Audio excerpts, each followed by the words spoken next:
27 বছর। 27 বছরের জার্নি তো আসলে খুব চমৎকার ছিল। আমি এর আগেও বলেছি, এখনো বলছি যে আমি যখন আমার ক্যারিয়ার শুরু করি, আমি ইন্টার ফার্স্ট ইয়ারের স্টুডেন্ট ছিলাম। 3 মাসের জন্য এসেছিলাম। 27 বছর কখন হলো টেরও পাইনি। কাজের মধ্যে দিয়ে এমনভাবে সময়গুলো পার হয়ে গেছে, জার্নিটা আসলে অনেক ভালো ছিল। তবে অনেক চড়াই উতরাই যে শুধু আমাদের সিনেমার মানুষ পার করেছে তা না।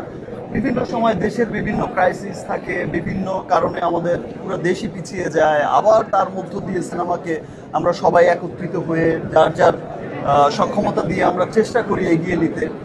সো আমরা চেষ্টা করবো আমাদের সিনেমা যেন সামনে আরো অনেক দূর এগিয়ে যায়, যে লক্ষ্যে আমরা সবাই কাজ করে যাচ্ছি। আপনারা সবাই কাজ করে যাচ্ছেন, এত পজিটিভলি কাজ করে যাচ্ছে। সমস্ত নেগেটিভিটি যত আছে সব নেগেটিভিটিকে পাশ কাটিয়ে আমরা সব পজিটিভ মানুষরা সামনে এগিয়ে যাব, ভালো ভালো কাজ করব। ইনশাল্লাহ আমাদের দেশের জন্য অনেক ভালো কিছু হয়ে